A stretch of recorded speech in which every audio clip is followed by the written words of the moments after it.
कि चक्रवातों की उत्पत्ति या उसका विकास कैसे होता है। अभी इसके पहले हम लोग क्या देख रहे थे, उष्णकटिबंधीय चक्रवात किस क्षेत्र में उत्पन्न होते हैं। नहीं तो उष्णकटिबंधीय चक्रवात जो है उष्णकटिबंधीय क्षेत्र में उत्पन्न होते हैं, खास करके 5 डिग्री से 30 डिग्री के बीच के अक्षांशों के क्षेत्र में होते हैं, सागरों में उत्पन्न होते हैं। लेकिन कैसे और क्यों, ठीक है। तो चक्रवात की उत्पत्ति और विकास ये इसके 3 सबसे प्रमुख चरण हैं। पहला जो चरण है वो है गठन और प्रारंभिक चरण। एक्चुअली क्या होता है कि पृथ्वी के इस उष्णकटिबंधीय क्षेत्रों में सालों भर गर्मी ज़्यादा होती है, क्लियर। लेकिन जब सूर्य की नज़दीकी इससे ज़्यादा होती है, सूर्य इसके ज़्यादा नज़दीकी स्थिति में होता है, तो सागरीय क्षेत्र, खास करके तुमको पता है कि पृथ्वी पर सबसे ज़्यादा किसका विस्तार है, सागर का।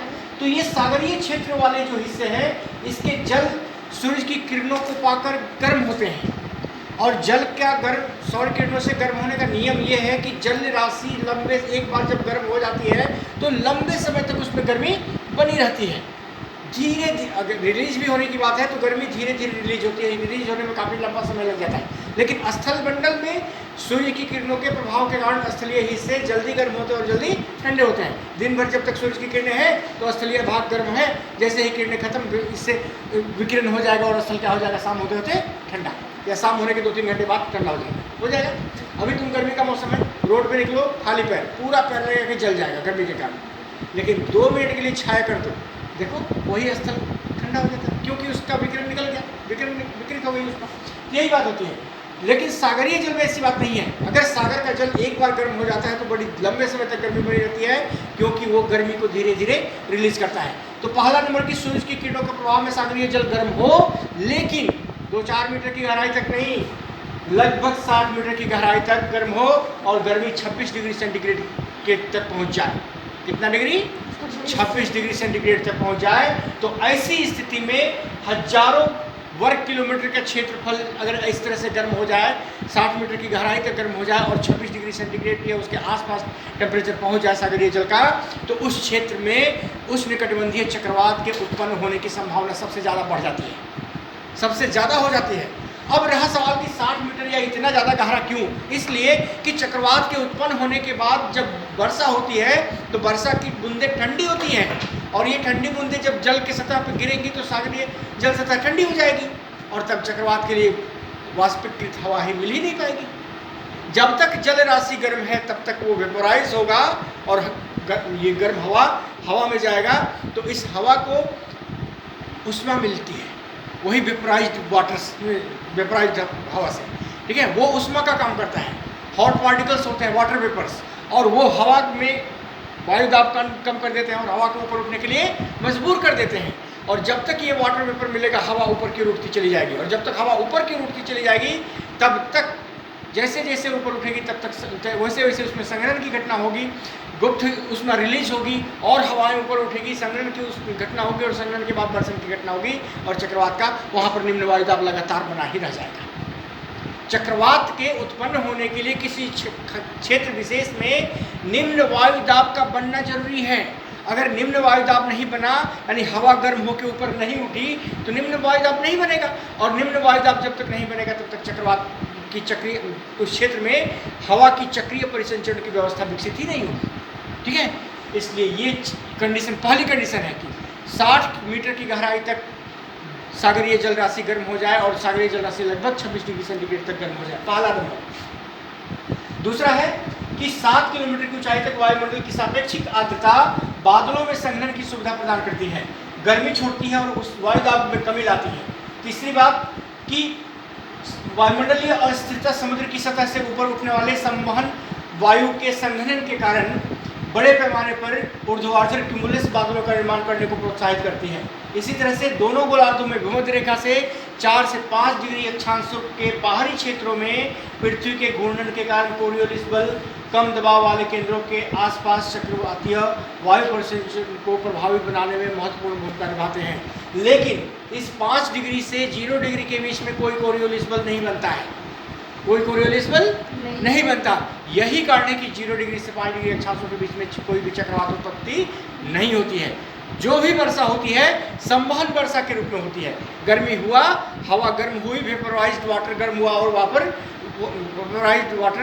वेपराइज्ड एयर गर्म हुई, और जैसे ही ऊपर उठी संघनन के कारण वर्षा होना स्टार्ट हो गई। इसलिए विश्व का ये पूरा का पूरा क्षेत्र 0 डिग्री से 5 डिग्री का बीच का क्षेत्र जो है, यानी 5 डिग्री उत्तरी अक्षांश से 5 डिग्री दक्षिणी अक्षांश के बीच का क्षेत्र जो है सालों भर संवहन धाराओं के कारण या संवहनीय वर्षा प्राप्त करता है, कोई भी चक्रवातीय वर्षा प्राप्त नहीं करता है। ठीक है, परिपक्व उष्णकटिबंधीय चक्रवात। ठीक है, तो एक परिपक्व उष्णकटिबंधीय चक्रवात में काफ़ी अशांत वायु या विशाल क्यूमुलस थंडर क्लाउड बेंड एक सर्पिल पैटर्न बनता है।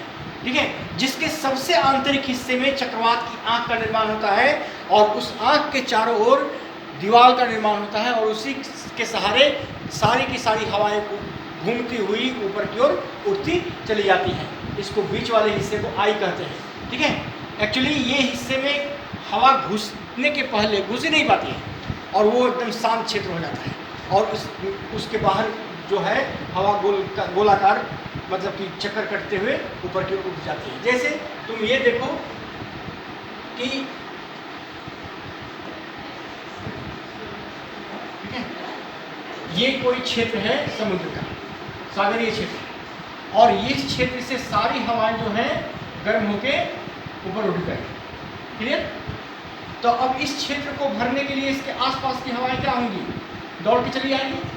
नहीं, दौड़ के चली आएंगे और इसको भरेंगे। लेकिन यहाँ पर सागरीय जल राशि जो है इतना गर्म 26 डिग्री लगभग गर्म है, तो यहाँ जो भी हवा आएगी इस घुसने के साथ वो भी गर्म होके क्या हो जाएगी?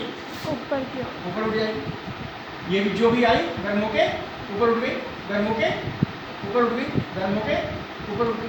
तो इस तरह से जो भी हवा आती जाएगी इस क्षेत्र में जैसे ही घुसने का प्रयास करेगी गर्म होके ऊपर उठ जाएगी और ये पूरा का पूरा क्षेत्र जो है, ये पूरा का पूरा क्षेत्र में घुसने के पहले ही उड़ जाएगी और एक पट्टी के सहारे, ठीक है, इसमें हवाएं घुसेंगी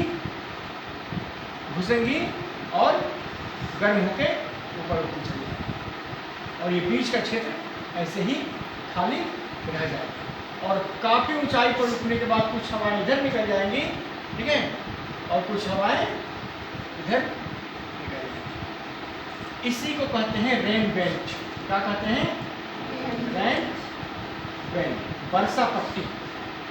लगभग 1000 मीटर की ऊंचाई के बाद ऊपर उठने के बाद ये हवाएं जो हैं बाहर की ओर छितर जाती है, बाहर की ओर फेंक दी जाती है। क्लियर? और जैसे ही फेंक दी जाती हैं तो जैसे जैसे ये ऊपर उठती है, यहाँ पर उठने के बाद ये बादल के समूह जो होते हैं, ठीक है, ये बादल के समूह जो होते हैं बढ़ते हैं, ठीक है, ये बादल क्यूमुलोनिम्बस बादल होते हैं और ये वर्षा करने लगते हैं दोनों तरफ, ठीक है, और इस तरह से इस क्षेत्र में वर्षा होती है। तो ये चक्रवातीय व्यवस्था है, इसको कहते हैं आज,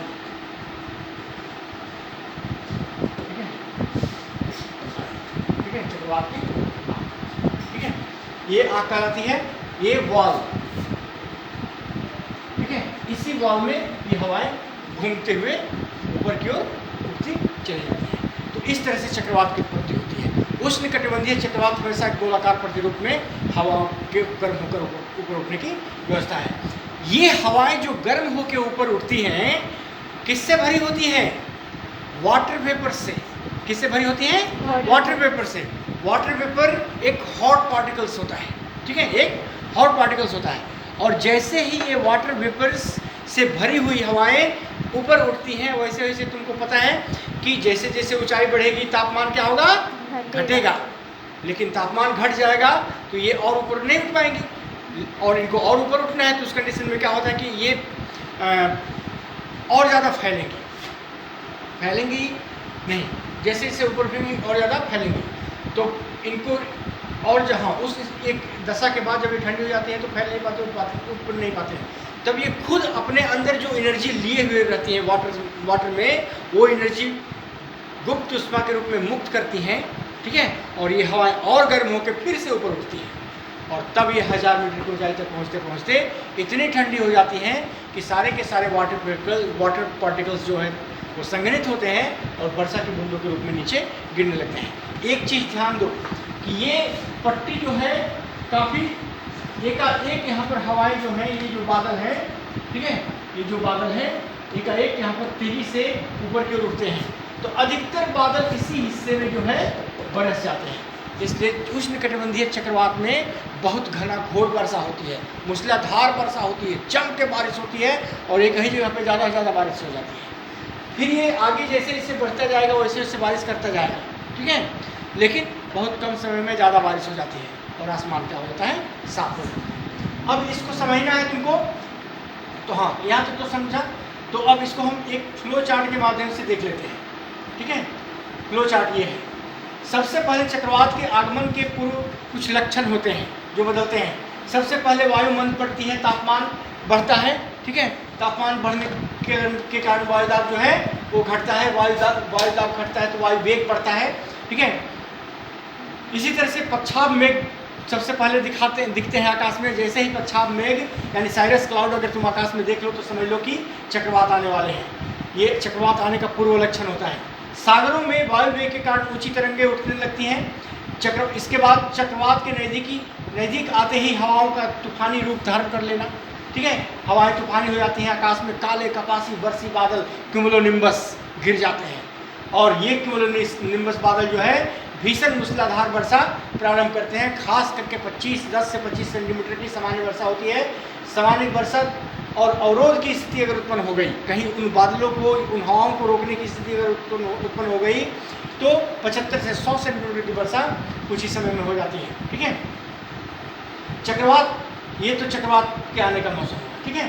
अब चक्रवात समाप्ति का पूर्व लक्षण क्या है, तो कुछ घंटे तक अचानक वायु शांत पड़े रहेगा, आकाश मेघ रहित और साफ होना मेघ रहित होने लगेगा, साफ होने लगेगा और वर्षा क्या हो जाती है, आधे घंटे के लिए रुक जाती है या कुछ घंटे के लिए रुक जाती है। लोगों को लगता है कि हाँ, लगता है चक्रवात चला गया, लेकिन पुनः चक्रवात का आई वाला हिस्सा जो है उस स्थान पर पहुंचता है, केंद्र का आगमन होता है, तो उस हिस्से के पहुंचने के चलते स्थिति एकदम सामान्य और शांत हो जाती है, स्थिति सामान्य और शांत होती है।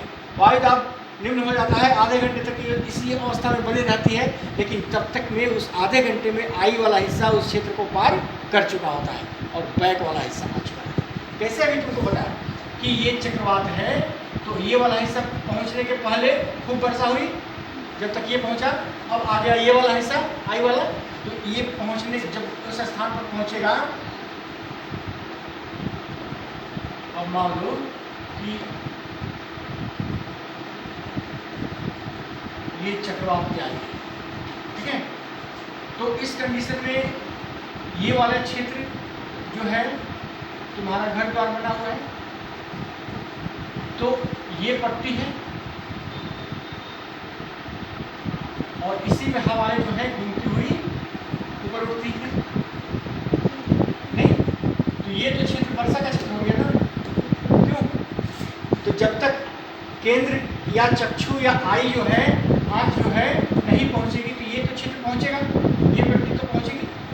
क्यों, तो इस क्षेत्र में तो वर्षा होगी, जम के वर्षा होगी, वही अभी हो रही थी। अब वर्षा क्या होगी कि जब हो जाती है जम के, तो थोड़ी देर के लिए जैसे ही आई वाला हिस्सा पहुंचता है इस क्षेत्र में, अब ये आई वाला हिस्सा पहुंचेगा, तो आई वाला हिस्सा तो ये पहुंचेगा नहीं, क्या वर्षा होगी, नहीं होगी, क्योंकि आई में तो वर्षा नहीं होती है। यहाँ हवाएं माना जाता है कि नीचे की ओर उतरती है, ठीक है, हवाएं नीचे उतरती हैं, तो वर्षा का होना क्या हो जाएगा, बंद हो जाएगा, रुक जाएगा। अब क्या होगा कि आधे घंटे तक ये स्थिति बनी रहेगी, आधे घंटे तक ये स्थिति बनी रहेगी। और अब ये वाला के बाद का हिस्सा यहाँ ग्रेन बेल्ट था ना, हाँ, तो अब ये जब आई यहाँ से गुजर चुका रहेगा, तब ये वाला हिस्सा आएगा, ये आएगा आई है, इसके बाद वाला ये वाला हिस्सा आएगा और यहाँ पर ग्रेन बेल्ट बना हुआ है, यानी कि फिर से वर्षा क्या होगी, प्रारंभ हो जाएगी, नहीं, यही होता है। तो चक्रवात वायुदाब निम्न होगा, आधे घंटे तक यही अवस्था बनी रहेगी। इसके बाद पुनः चक्रवात के पृष्ठभाग का आगमन होता है और लंबे समय तक घना घोर वर्षा होने लगती है। चक्रवात फिर आगे बढ़ता है और वायुदाब धीरे धीरे क्या होता है, बढ़ने लगता है, वायु का वेग घटने लगता है, बादलों के आवरण हल्के होने लगते हैं और आकाश साफ होने लगता है, यानी कि चक्रवात हम आके गुजर गए, ये स्थिति होती है। और अब इसी व्यवस्था को फिगर के माध्यम से देख लो, ये चक्रवात है, इस क्षेत्र में समुद्री क्षेत्र में हवाएं गर्म हुई और सारा गर्मी समुद्र का जल जब तक गर्म रहा, जैसे ही हवाएं इसको भरने की आती थी, उठ जाती थी, ऊपर उठ जाती थी और आगे निकल जाती थी। और यहाँ पर भी एक परिसेचन व्यवस्था स्टार्ट होगी। इसमें हवाएं नीचे उतरती हैं, चक्रवात के आँख के ऊपर जो हिस्सा आँख जो बना है उसमें हवाएं नीचे गिरती हैं, जबकि बगल वाले हिस्से में हवाएं ऊपर उठती हैं। देखो बगल वाले हिस्से में हवाएं ऊपर उठ रही हैं, लेकिन बीच वाले क्षेत्र में हवाएं नीचे गिर रही हैं। ऊपर उठने के बाद काफ़ी ऊंचाई के बाद ये बादल दोनों हिस्सों में निकल जाते हैं, इसी को कहते हैं वायु वर्षा पट्टी, और दोनों तरफ देखो ये जम के वर्षा करते हैं। ठीक है, इस तरह से उष्णकटिबंधीय चक्रवात में वर्षा होने की क्रिया होती है। ये जो उष्णकटिबंधीय चक्रवात का असली रूप है। ठीक है, और इस तरह से काफ़ी बड़े हजारों किलोमीटर के क्षेत्र में ये वर्षा करता है। हाँ, ये ब्लू वाला सागरीय क्षेत्र है, और इसी क्षेत्र पर यहाँ सबसे ज़्यादा निम्न वायु दाब बना, और इसी के सहारे ये सारी हवाएं ऊपर उठती चली गई। ऊपर उठने के बाद ये ऐसे आगे निकल गई, ठीक है, और ये आगे निकल गई, यानी कि इसी ऊंचाई तक उठेंगे, उससे ज़्यादा नहीं उठेंगे, और वायु पट्टी फिर आगे निकलता चला जाएगा, और जैसे जैसे आगे बढ़ेगा वैसे वैसे वर्षा भी करता चला जाएगा। ठीक है, ये है आई बॉल। तो ये आई बॉल है, किनारा वाला बॉल कहलाता है, भीतर वाला आई कहलाता है। ये है रेन बेल्ट, इसके सहारे जो हवाएं बिखर जाती हैं, ये रेन बेल्ट कहलाती है। तो ये है चक्रवात का। तो उष्णकटिबंधीय चक्रवात के आकार की बात करें तो 2 डिग्री अक्षांशों से कम वाले आकार के जो चक्रवात होते हैं बहुत छोटे होते हैं। 2 से 3 डिग्री अक्षांशों में ये छोटा चक्रवात कहलाता है। मध्यम और औसत चक्रवात की चौड़ाई 3 डिग्री से 6 डिग्री अक्षांशों के बीच होती है। इसी तरह से विशाल और लघुरोधी चक्रवात जो होते हैं 6 डिग्री से 8 डिग्री के बीच होते हैं, और बहुत बड़े चक्रवात जो है 8-8 डिग्री अक्षांशों के बीच फैले रहते हैं। क्लियर। इसी तरह से चक्रवात के नामकरण की अगर हम बात करें तो ये नामकरण के आधार पर, इनकी गति के आधार पर चक्रवातों को अलग अलग भागों में बांटा गया है। जैसे देखो यहाँ पर लो प्रेशर, ठीक है, चक्रवात का जो आई वाला हिस्सा होता है सबसे कम वायु दाब का हिस्सा होता है। ये लो प्रेशर लेस देन 31, ठीक है, विंड स्पीड इसमें जो होती है 31 होती है। डिप्रेशन अगर उत्पन्न होगा, चक्रवात का दूसरा रूप है डिप्रेशन। डिप्रेशन में 31 से 49 तक विंड स्पीड होती है। इसी तरह से डीप डिप्रेशन में 49 से 61 किलोमीटर पर आवर के हिसाब से हवाएं चलती हैं। साइक्लोनिक स्टॉर्म अगर आता है 61 से 88 किलोमीटर पर आवर के हिसाब से हवाएं चलती है। लेकिन वही अगर सीवियर साइक्लोनिक स्टॉर्म होते हैं तो 88 to 170 किलोमीटर पर आवर के हिसाब से हवाएं चलती हैं। वेरी सीवियर साइक्लोन स्टॉर्म में तुम्हारा 117 से 221 किलोमीटर पर आवर की स्पीड से हवाएं चलती हैं। लेकिन अगर उससे भी ज़्यादा स्पीड में, यानी कि हवा की गति 220 किलोमीटर से ज़्यादा हो जाए, 221 किलोमीटर से ज़्यादा हो जाए, तो इसको हम क्या कहेंगे? Super cyclone.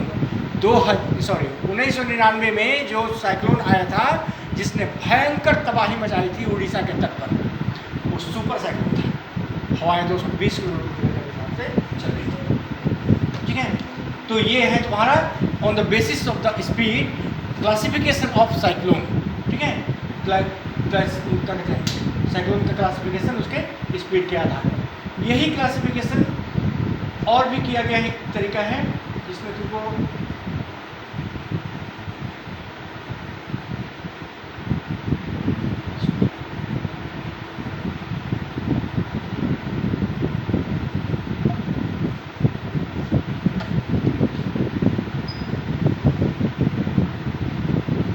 चक्रवातों का वर्गीकरण जो देखोगे वो यही था।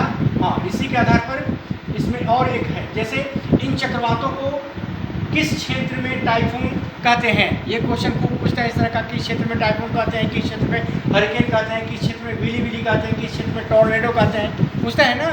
तो देखो, चीन सागर और प्रशांत महासागर में इन उष्णकटिबंधीय चक्रवातों को टाइफून या आंधी के नाम से जाना जाता है। क्लियर। दूसरा है कि कैरिबियन सागर, अटलांटिक महासागर और वेस्ट इंडीज द्वीपों में हरिकेन या तूफान कहा जाता है। क्लियर।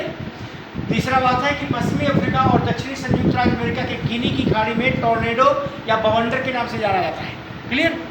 इसी तरह से ऑस्ट्रेलिया में बिली बिलीज के नाम से जाना जाता है, लेकिन हिंद महासागर में इसे ट्रॉपिकल साइक्लोन कहते हैं। एग्जैक्ट नेम जो होना चाहिए वो हिंद महासागर में है। क्लियर। ठीक है, तो ये यहाँ से क्वेश्चन तुमको एज ए ऑब्जेक्टिव पूछा जाता है, हमेशा पूछा गया है। ठीक है, इसको थोड़ा याद रखना। इसी तरह से WM जो है इसके विंड स्पीड की सबको निर्धारित किया है। कुल 5 कैटेगरी पार्टी है साइक्लोन की। पहली कैटेगरी है, इसमें मिनिमल डैमेज कैटेगरी होती है, इस पर विंड स्पीड 120 से 150 किलोमीटर पर आवर होता है। दूसरा है मॉडरेट डैमेज कैपेसिटी, इसमें 150 से 180 किलोमीटर पर आवर के हिसाब से हवाएं चलती हैं। तीसरा है एक्सटेंसिव, जिसमें 180 से 210 किलोमीटर के बीच हवाएं चलती हैं। चौथा है एक्सट्रीम, 210 से 250, लेकिन अगर हवाएं 250 से ऊपर हो गई तो कैटास्ट्रॉफिक स्थिति हो जाती है, यानी सब कुछ विनाश कर देने की क्षमता इसमें आ जाती है। ठीक है, तो ये चीज़ें होती हैं। तो ये देख लिया तुमने। अब हम चलते हैं इसके चक्रवात का, तो ये स्थिति हो गया। हाँ, तो सागरीय जल की सतह 50 से 60 मीटर तक गर्म होनी चाहिए। गर्मी 25 से 26 डिग्री सेंटीग्रेड या 80 डिग्री फ़ारेनहाइट तक पहुँच जानी चाहिए। दूसरा है कि पहले से मौजूद वायुमंडलीय परिसंचरण सतह की गर्म परत के पास स्थित होनी चाहिए। तीसरा है कि गहरे संवहन बादलों का निर्माण का समर्थन करने के लिए वातावरण को ऊंचाई के साथ तीव्रता से ठंडा होना चाहिए। बीच का वातावरण खासकर सतह से 5000 मीटर या 16000 फीट की ऊंचाई तक अपेक्षाकृत पर्याप्त आर्द्रता होनी चाहिए। इसके बाद विकासशील प्रणाली को भूमध्य रेखा में से कम 500 किलोमीटर या 300 मील दूर होना चाहिए। ठीक है, क्षोभ मंडल के अंतर्गत ऊंचाई के साथ हवा की गति धीरे धीरे बदलनी चाहिए। सतह और लगभग 10,000 मीटर की ऊंचाई के बीच 10 मीटर प्रति सेकंड से अधिक का परिवर्तन नहीं होना चाहिए। इस तरह से ये सारी बातें हैं। तो उच्च तापमान का होना आवश्यक है। 60 मीटर की गहराई तक गर्म होना जल का आवश्यक है, पहली स्थिति। दूसरी बात, तापमान के कारण वायु के घनत्व में अंतर आना चाहिए। ठीक है, यानी कि ये कहता है कि जैसे ही तापमान बढ़ता है वायु में जलवाष्प के अनुपात में वृद्धि होती है, और जलवाष्प के वृद्धि के कारण उसका वायु दाब जो होता है घटता है, जिसके कारण वायु ऊपर की ओर उठना प्रारंभ कर देती है। इसलिए वायु ऊपर की ओर उठे, इसके लिए जरूरी है कि वायु का जलवाष्प से भरना मतलब कि भरना होना चाहिए। वायु का तापमान और सागरीय जल का तापमान 25 डिग्री सेंटीग्रेड या इससे अधिक होने पर जलवाष्प की मात्रा और वायु में इसके उत्थान दोनों की वृद्धि होती है, जिसका वायुमंडल पर महत्वपूर्ण प्रभाव पड़ता है। वायु की ऊर्ध्वाधर संवहन धाराओं का विकास होता है। ये संवहन धाराएं शक्तिशाली होती जाती हैं। इसमें आर्द्रता की मात्रा बढ़ती चली जाती है। वायुमंडलीय गुप्त उष्मा की मात्रा भी बढ़ती चली जाती है, और ये सारे के सारे कारक चक्रवातों की उत्पत्ति के लिए अति आवश्यक कारक माने जाते हैं। अगर ये चारों न हो, तापमान न बढ़े, वायुदाब न घटे, गुप्त उष्मा की मात्रा न बढ़े, तो चक्रवात होना संभव नहीं है। ठीक है, यह घटना चक्रवाती और प्रति चक्रवाती मौसम प्रणालियों के लिए महत्वपूर्ण होती है। इसी तरह से कोरियोलिस बल का होना, 5 डिग्री अक्षांश से 30 डिग्री अक्षांश के बीच कोरियोलिस बल बनते हैं। 5 डिग्री से नीचे कोरियोलिस गति नहीं होती है, इसलिए 0 से 5 डिग्री में कोई उष्णकटिबंधीय चक्रवात नहीं बनते हैं, जबकि 5 डिग्री से 30 डिग्री अक्षांशों के बीच चक्रवात बनते हैं। इसी तरह से अंतर उष्णकटिबंधीय अभिसरण क्षेत्र ITC-Z पृथ्वी के 0 डिग्री क्षेत्र के दोनों ओर, खास करके वो क्षेत्र है जहाँ मतलब 5 डिग्री उत्तर से 5 डिग्री दक्षिण अक्षांश के बीच का क्षेत्र, जहाँ पर सौर किरणों का प्रभाव ज़्यादा होता है और हवाएं खुद गर्म होकर ऊपर की ओर उठ जाती है। तो इस तरह के क्षेत्र में चक्रवात ज़्यादा विकसित होते हैं, क्योंकि यह इसकी स्थिति ही ऐसी है कि हवाएं गर्म होंगी और ऊपर उठेंगी। इसी तरह से वायुमंडलीय और क्षोभमंडलीय अस्थिरता का होना। ठीक है, मजबूत ऊर्ध्वाधर फान की अनुपस्थिति हो, वायु का ऊपरी मुखी संचलन और हवाओं का विसरण हो, शक्तिशाली ट्रिगर क्रियाविधि हो, ये सारे के सारे चक्रवात को उत्पन्न करने में सहायक भूमिका निभाते हैं। अब रहा सवाल कि चक्रवात के आने से क्या क्या हानि होती है। ठीक है, तो चक्रवात की विशेषता ये तुम देख चुके हो। हाँ, अभी जो नाम मैं बता रहा था, भारत में चक्रवात, चाइना में टाइफून, जापान में टाइफून, अटलांटिक महासागर में हरिकेन। ठीक है, गिनी आइलैंड और वेस्ट अफ्रीका तथा साउथ USA में टॉर्नेडो या बाउंडर कहता है, पश्चिमी ऑस्ट्रेलिया में विली और फिलीपींस में बेजियो कहते हैं इसको। ठीक है, अब देखो ये है तुम्हारा एक स्केल जो चक्रवात के ऑस्ट्रेलियन स्केल है, नहीं ऑस्ट्रेलियन स्केल, अब तो साइक्लोन इंटेंसिटी चक्रवात की तीव्रता को मापने का ऑस्ट्रेलियन स्केल है। इसी तरह से चक्रवात की तीव्रता को मापने का ये Saffir Simpson hurricane wind intensity scale है। ये क्वेश्चन पूछा गया था कि ये स्केल किसके लिए उपयोग किया जाता है, किसको मापने के लिए? ये चक्रवात को मापने के लिए उपयोग किया जाता है। साफिर सैमसन हरिकेन साफिर सैमसन स्केल और ऑस्ट्रेलियन स्केल दोनों चक्रवात की तीव्रता को मापने के लिए उपयोग किए जाते हैं। इतना याद रखें, ठीक है। नामकरण प्रणाली बताई गई है। अब हम सीधा पहुँचते हैं डिजास्टर मैनेजमेंट पे। अब एक चक्रवात के आने से क्या क्या होता है जी? घर द्वार सब गिर जाते हैं, पेड़ उखड़ जाते हैं, भारी वर्षा होती है। भारी वर्षा होने की स्थिति में बाढ़ की स्थिति उत्पन्न हो जाती है। नहीं, चक्रवात के दौरान महोर्मी उत्पन्न होती है। महोर्मियाँ तटीय क्षेत्रों में जल बाढ़ की स्थिति पैदा कर देती हैं। यही महोर्मी जब नदी के मुहाने में घुसती है तो नदी से आने वाले प्रवाह को रोक देती है और नदी के भीतरी क्षेत्र में किनारे पर बाढ़ की स्थिति पैदा कर देती है। नहीं, तो ये सारी चीज़ें होती हैं, ठीक है। तो भारतीय संदर्भ में भी तुम्हारा चक्रवात की स्थिति ये रही थी। 71 में चक्रवात से 9,600 लोग मारे गए, ठीक है। इसी तरह से 77 में 14,000 लोग मारे गए चक्रवात से। इसी तरह से 85 में 5,000 लोग मारे गए। 99 में जो उड़ीसा का चक्रवात आया था 8,913 लोग मारे गए। क्लियर? तो ये सब मतलब कि कुछ ऐसे समय हैं जहाँ चक्रवात से सबसे ज़्यादा तबाही हुई थी, ठीक है। तो भारत में ये चक्रवात का मैप है। सबसे ज़्यादा जो हानि है ये जो क्षेत्र देख रहे हो, सबसे ज़्यादा हानि का क्षेत्र ये है। इसके बाद ये तटीय क्षेत्र पूरा का पूरा चक्रवात से सबसे ज़्यादा प्रभावित होता है, ठीक है। इसके बाद तुम जाते हो तो उतना ज़्यादा नहीं है, वेरी हाई डैमेज। ये भी डैमेज का क्षेत्र है क्योंकि ये ट्रैक है। चक्रवात जब भी घुसता है तो उसी ट्रैक से आगे निकलता है, इसलिए पूरा का पूरा क्षेत्र प्रभावित करता है, ठीक है। लेकिन इस क्षेत्र में भी ट्रॉपिकल साइक्लोन का इफेक्ट होता है। यहाँ पर ज़्यादा वर्षा हो सकता है, ठीक है। तो ये मैं देख लेंगे एक बार। चक्रवात जैसे ही समुद्र से जमीन पर पहुँचता है तो चक्रवात को उष्मा मिलना बंद हो जाता है। उष्णार्द्र हवाएं मिलनी बंद हो जाती हैं और इसी घटना चक्रवात यहीं से कमज़ोर पड़ने लगता है और इसी घटना को लैंडफॉल कहते हैं, ठीक है। चक्रवात का लैंडफॉल ये घटना होती है। खैर आगे बढ़ते हैं। तो चक्रवात का पूर्वानुमान, ठीक है। ये दीर्घकालीन पूर्वानुमान लगाने के कई पैरामीटर्स हैं। आवृत्ति देख लो,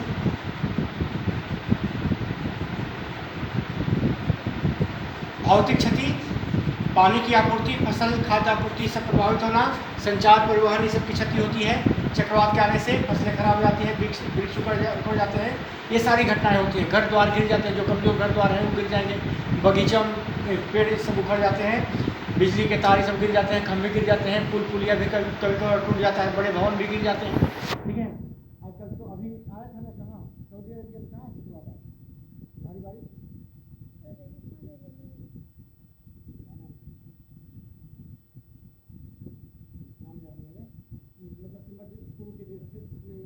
बहुत ज़्यादा तबाही, ठीक है।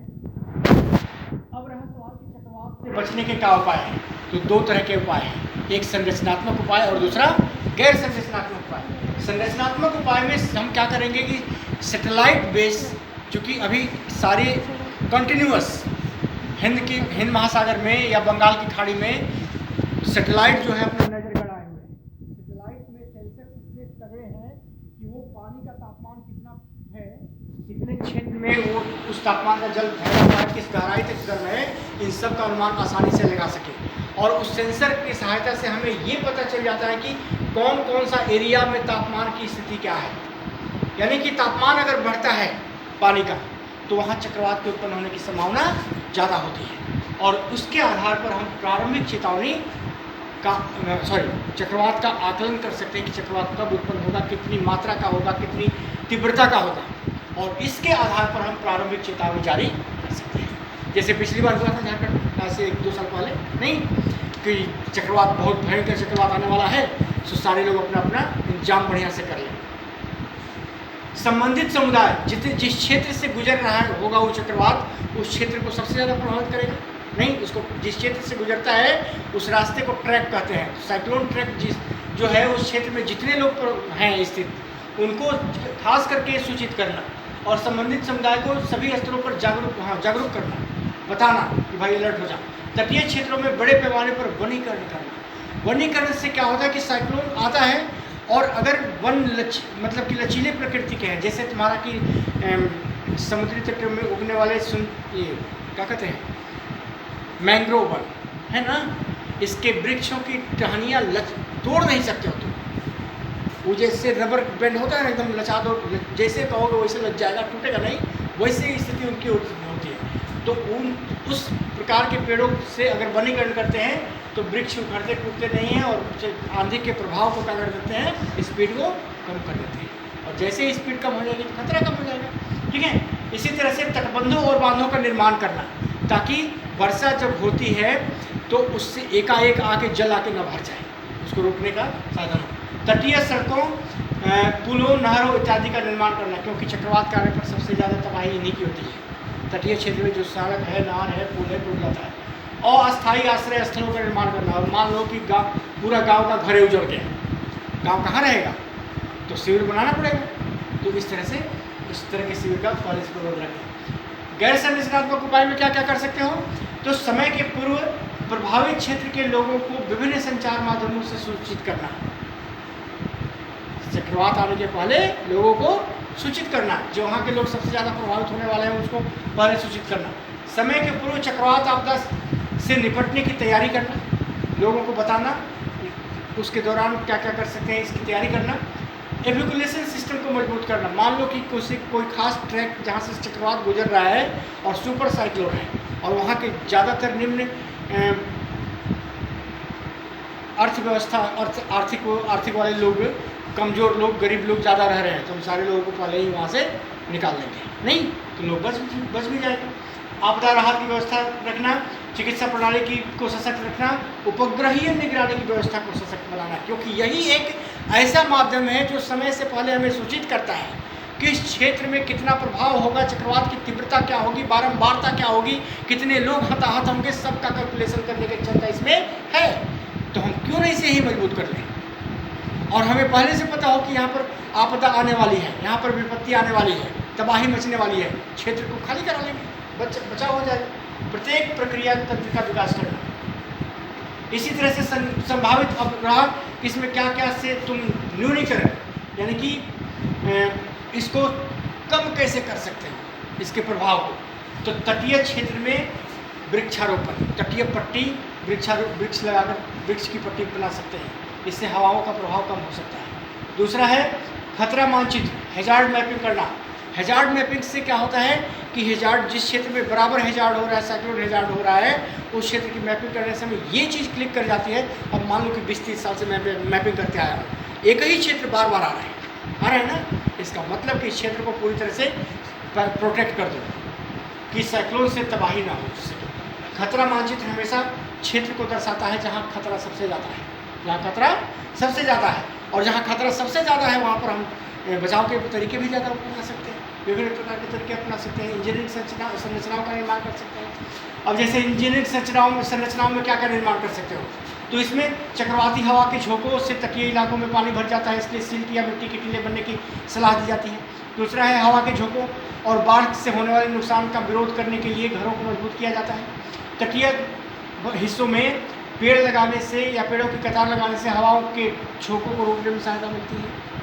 ठीक है, इसी तरह से तुम्हारा प्रभावित क्षेत्र में निर्मित जो भी मकान होते हैं उनको जल प्रतिरोधी बनाया जाए, मकान को मजबूत बनाया जाए ताकि तेज़ हवाओं के झोंकों में मकान टिके रह सके। और मकान की मजबूती खास करके उसमें जो क्या लगाते हैं, रॉड्स देते हैं ना, उससे होती है। ठीक है, तो जल्दी मकान टूटता नहीं है। दीवारें मोटी हो तो जल्दी नहीं टूटता है। ठीक है, रूम छोटे हो तो जल्दी मकान टूटता नहीं है, लेकिन रूम अगर बड़े हो तो दीवारें जल्दी गिर जाती हैं। ठीक है, ये सारी बातें हैं। संचार व्यवस्था चक्रवात के दौरान टूट जाती है, पोल खंभे सब उखड़ जाते हैं। हम संचार व्यवस्था की जितनी लाइनें हैं उसको भूमिगत करते हैं।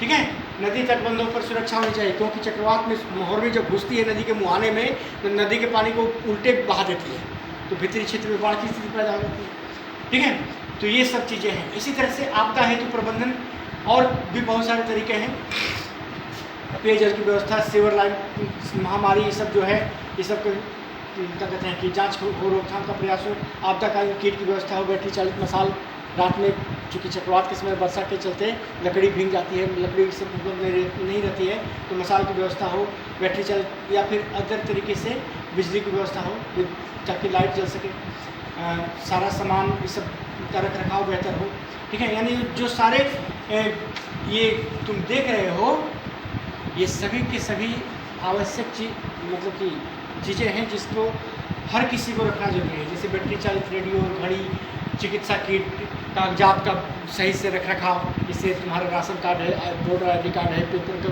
मकान के पेपर हैं, है ना, इन सभी कागजातों को रखना, गहना जेवर सबको सुरक्षित रखना, आपातकालीन भोजन, ड्राई फ्रूट, अब मान लो कि 4 दिन खाना नहीं मिलेगा, क्या खाओगे, तो ड्राई फ्रूट, इसका व्यवस्था रखना, जल रोधक कंटेनर्स जिसमें मोमबत्ती, माचिस रख सके, ठीक है, चाकू, रस्सी, प्लास्टिक, की सबकी व्यवस्था, ये सब chlorine tablets, powder, water purifier, pan card, Aadhaar card, ration card, तुम्हारी पहचान तो यही है। ऐसे हमको कहा जानेगा कि हम कौन है, क्या रह सकते, आधार कार्ड दिखाएंगे तब ना जानेगा जी। और उस समय आपदा में बहुत सारे लोग बिछड़ जाते हैं, अकेले हो जाते हैं, तो कैसे पहचानेगा, मान लो मरिए गया तो उसके बॉडी से निकलेगा उसका आधार कार्ड तो पहचानेगा फलनवा है, तब उसके घर को इन्फॉर्म करेगा। ये सारी चीज़ें हैं जिसके आधार पर हम इस आपदा का प्रबंधन कर सकते हैं, ठीक है। ये आ गए रेफरेंसेस, ठीक है। तो ये चैप्टर भी आज कंप्लीट होता है, तुम लोग देख लेना, ठीक है।